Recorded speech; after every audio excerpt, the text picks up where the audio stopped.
Hello YouTube, this is Goddard Radio Mosky here again with another beer review for you today. For this one I'm going to do another Brewdog beer. I'm getting further into this stockpile of them that I've accumulated over the last little while, but this is going to be something a little bit different for you today. Every year in sort of December time, Brewdog will release a couple of prototype beers for the coming year, and whatever one, you can actually go on the website and vote for these, but whatever one wins the voting scheme will go on and be a member of the core range for the following year. So the first one I have from the 2013 prototype range is the Hobo Pop, and I really just picked this one because I liked the name of it. But this one is an American wheat ale with rye, and this should be quite interesting because as far as I can remember, Brewdog have never had a Weiss beer or a wheat beer that has been a member of the core range. The only other wheat beer I can think of that they've actually released was the Bavarian Weizen from the Unleash the Yeast series recently. So this one should be quite interesting, and we'll see how we get on with this one. But as is usual with my beer reviews, I'll just take you through a brief history of the Brewdog Brewery. I've done numerous reviews from this brewery before, and you'll find the link to those in the video description, so check those out if you are interested particularly in Brewdog beer. But as I always say, if you are simply just interested in the tasting of this beer, then feel free to go on towards the latter part of the video and you will catch that particular segment. But anyway, Brewdog were founded in 2007 by James Watt and Martin Dickey, who were both only 24 years old at the time. I believe it's Martin Dickey actually that's the head brewer at Brewdog these days, but their first brewery was at the Keswick Industrial Estate in Fraserburgh in the very northeast of Scotland. For those of you watching outside of the country, I always describe it as looking like a monster's head, and Fraserburgh pretty much is right on the tip of the nose of the monster, if you like. But the Brewdog Brewery are very well known for being very experimental, a whole host of different hops, many different malts, even some random ingredients thrown into their beer here, so you'll always get some interesting stuff from Brewdog. But they're actually very well known as well for producing some very strong beers. They've produced the 18.2% Tokyo Imperial Stout, and this one was actually, there was a bit of a media storm surrounded this one when it was released in Scotland. The country has a little bit of a binge drinking culture, if you like, and many people within the media in Scotland branded the pair as irresponsible for releasing such a strong beer, but they didn't care, they kept on brewing anyway, and they've actually produced a number of other strong beers, mainly to attain the title of World's Strongest Beer, if you like, and these have included the 32% Tactical Nuclear Penguin, the 41% Sink the Bismarck, and the 55% End of History. And this latter one here was actually packaged with squirrels and stouts, so they got in trouble from the animal rights people for this, but you know, they didn't care, they kept on brewing anyway. But these three really strong beers were actually produced due to an ongoing sort of feud, if you like, with Schwarzbrau in Germany for the title of World's Strongest Beer. But both breweries have been beaten hands down by Brewmeister, another Scottish brewery who are located further west in Keith, and these guys have produced a 65% beer called Armageddon and a 67.5% one called Snake Venom, I believe it's called. But this is very unlikely to be beaten. It's very difficult to actually get above that sort of percentage, if you like. But the company are also well known for having had their Equity for Punks shareholding scheme, which means their fans can actually buy into the brewery, and the first scheme of this actually allowed the company to grow by 200% during a recession, and I think that was back in 2009, so that's very impressive as well. But in 2012 the second scheme actually allowed them to move into their new brewing facility in Ellon, which is closer to the city of Aberdeen, and they've just closed the third round of this as well, which they took £14 million from this one, I believe it was, so they will probably see a big expansion in the brewing facility at Ellon there. They'll probably just increase the number of brews that they're doing and things like that, rather than just sort of brewing the same stuff over again. As I mentioned, you get some really cool stuff out of this brewery, so I wouldn't be surprised to see them expand their core range with this massive investment that they've got here. So you can buy into the brewery and things like that. So watch out for the fourth scheme of Equity for Punks, which I'm sure will be along within the next year or two as well. But the brewery also have a number of brew pubs here, and the first one of these opened in Aberdeen in 2010, and this was followed by new bars in 2011 in Edinburgh and Glasgow in Scotland as well, and they also opened up one in Camden and London. And in 2012 they expanded their locations further into England with sites in Nottingham, Manchester, Newcastle, Bristol, Birmingham, and also Shoreditch in London, and there's also one in Leeds as well apparently. And this was the year, of course, that they moved to their new facility in Ellon, closer to Aberdeen, but the Fraserburgh facility remains as their sort of beer lab and for their higher end brews, if you like, the more ABV ones, the higher ABV beers, sorry. But they're actually the largest independently owned brewery in Scotland, and they produce 120,000 bottles of beer per month for export all across the world. You can get these all throughout Europe. I've seen them in Estonia when I was there. You can get them in Asia, the Far East, Australia, New Zealand, North America, and also South America as well. But to tell you a little bit more about recent events at the brewery, very recently they released their two Christmas beers, which was the Santa Paws, a Scotch ale, and the Hoppy Christmas, which was a nice Simcoe IPA. I've reviewed both of those for you already, but I believe they are sold out now, and they also very recently recently released these, the 2013 prototype range. This includes the Hobo Pop, which is an American wheat ale with rye, this one here, the Interstellar, which is a red rye IPA, and also the Brixton Porter, which was intended to coincide with the opening of the new Brixton brew pub down there, but the deal for that fell through at the last minute. They just wanted to do the beer anyway. But they were also supposed to release one called the Armoury, which was a black lager, but this one apparently didn't turn out very well, or so I was told, in the brew pub in Aberdeen there. It would have been cool to see that one actually, but they don't have it apparently. It was just completely cut out. But they're also planning to open up some new international locations for the brew pubs. This includes Sao Paulo in Brazil, Tokyo in Japan, Berlin in Germany, Rome and Florence in Italy. They've all been confirmed, and the company are also looking into sites in Brussels in Belgium, Paris in France, and Barcelona in Spain, and they're also looking at a number of sites in the US states and of course the Canadian provinces as well. So this should be quite interesting. Who knows, they might even end up in Australia and New Zealand as well.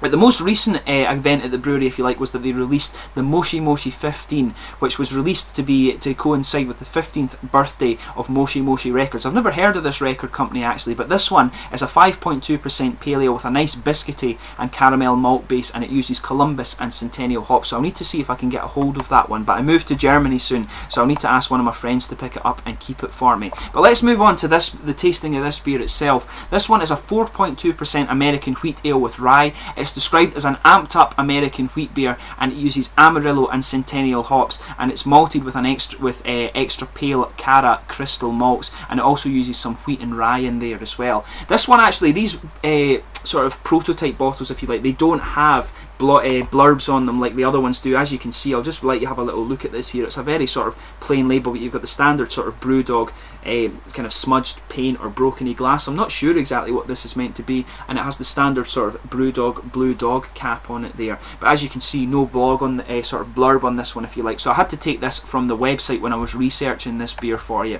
But the blurb that's given on the website here, it says, "This is no worn out park bench special brew swinging vagrant. This is an amped up ranting street corner hobo, a lord among hobos if you will, brewed with mountains of wheat, rye, Cara and crystal malts, fermented with an American ale yeast and bittered with Amarillo and Centennial. This is a 4.2% beer. It's what happens if something classy like a European wheat beer goes to live in Vegas." So this one should be quite interesting, as I say, and it's quite a good little blurb there, sorry, I would say. So hopefully we'll see that on the bottles here if they release this one as a member of their core range in 2014. But let's get this guy out and get on with the tasting. I'm quite interested to try these prototype beers for you at this point.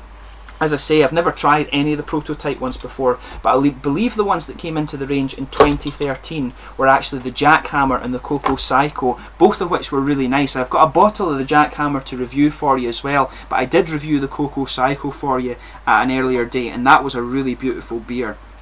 So I'm really interested to see what these guys are like.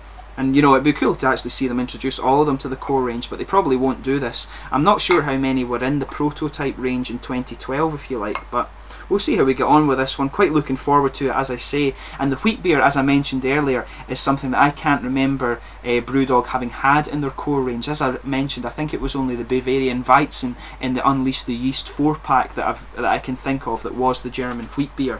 So as you can see with this one, this is a sort of crystal clear, nice reddy coppery colour, if you like. A really sort of dark, kind of dark coppery amber, I would describe this one as. It's pretty much crystal clear, maybe just a slight haze, to be honest. I can see my fingers through it, but they are a little bit hazy. There's some nice little bubbles going up to the top of the head there. That head is fading quite fast. It was maybe about a half finger of a nice sort of foamy head there, and that's actually just going towards a sort of really thin foamy layer at the moment, if you like. But it looks a really nice beer. But yeah, really nice looking beer, I have to say. A lot of nice little bubbles coming up to the top there. But in terms of the aroma with this one, let's give it a smell. There's a lot of pine in there actually. That's the first thing that comes out at you. There's a lot of sort of fresh pine. It's a very fresh smelling beer, if you like. But some sort of orangey citrus in there. It's quite a zesty one, and there is a little bit of tropical fruit in there too. Mixed between orange and tropical fruit, in my opinion. But there's a nice sort of bread and grain bit in there as well. Perhaps just a little bit of light banana too. But mainly the sort of the first thing that comes out is the pine resin with the tropical and citrus fruits mixed in. It smells like an American pale ale, if I'm honest with you. But yeah, no, definitely there is a sort of underlying banana element there too. If you breathe it in more deeply, you'll sort of get that more banana element to it. But a really nice smelling beer actually. has the makings of a good one so far. But let's give this guy a taste and see how we get on. This is my first beer, of course, from any prototypes that Brewdog have done.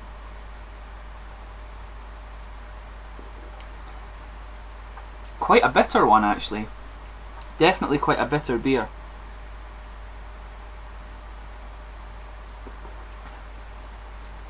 It's quite complex, but it's got a very sort of light mouthfeel, I would say. But yeah, a lot of pine resin coming out there at the start, and the citrus and tropical fruit is mixed in with that, but the sort of first impression is of an American pale ale, in my opinion.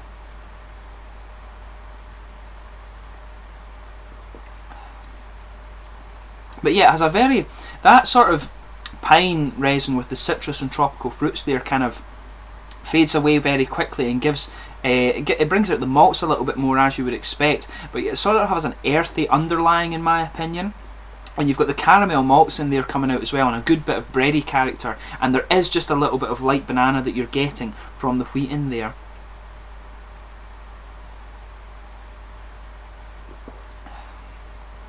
Yeah, definitely opening up.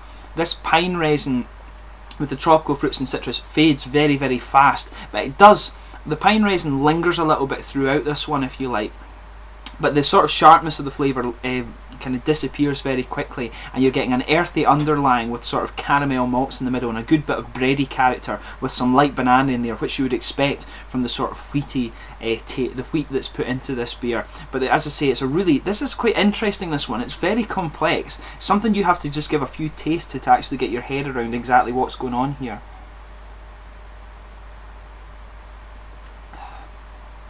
Perhaps a slight little bit of toasted character in there though, but it's a very dry and bitter finish on this one, and the pine resin and citrus is sort of lingering through it. The citrus is actually a little bit more dominant over the tropical fruits there, but it smells quite a bit like tropical fruit.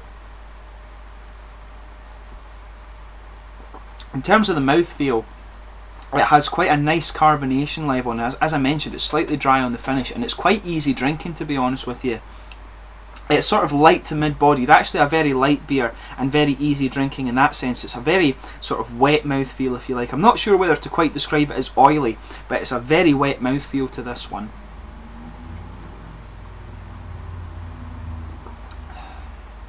But yeah, definitely you're getting that sort of pine resin element coming out there with the citrus and tropical fruit. It has a nice earthy underlying to it, and you're getting the caramel malts with bread in the middle, and there's just a little hint of banana to that as well.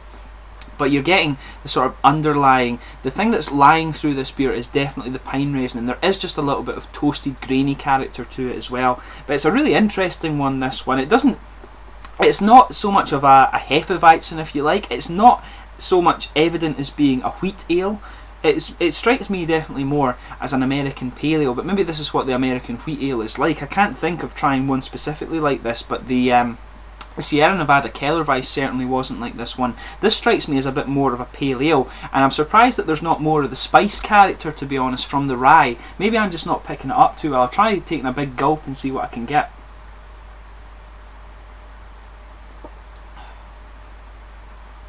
Yeah, this one to me strikes me as a little bit more of a pale ale, if I'm honest with you, but there is just that little bit of spice when you take in the gulp. You can get it right at the back of the mouth there, and it does have that little bit of spice character after the sort of piney and tropical fruit flavours subside. If you sort of gulp this down, you will get a little element of that spice character in there, but the rye, in my opinion, is very subdued. The main thing you're getting out of this is the sort of American hops there, and you know, this is something you would typically expect from the Amarillo and Centennial hops. You would expect a good blast of citrus, pine resin and sort of tropical fruits there, and this is what you're getting, and this is what dominates the flavour of the beer. I think with this one, in honesty, if it's meant to be a wheat beer, the wheat should be a lot more evident than that, and it should be the spice character. You would expect that a little bit more with the rye, but you're only getting that really at the back of the flavour if you gulp it in. So this one's quite interesting. It would be a good sort of pale ale, if you like, but in terms of the style, I'm a little bit kind of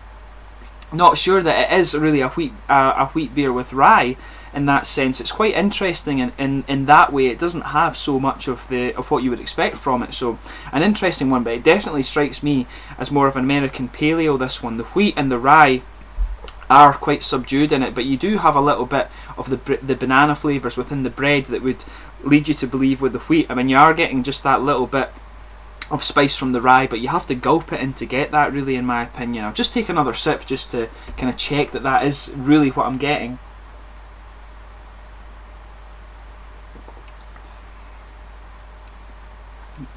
Yeah, maybe even just a little hint of the rye in the character there, but it's definitely what you would expect from. It's very different from what you would expect from an American wheat ale with rye. I feel like I would expect it to be a lot more wheaty and bready than this, but this one, the pine resin and the fruits are the dominating flavour, if you like.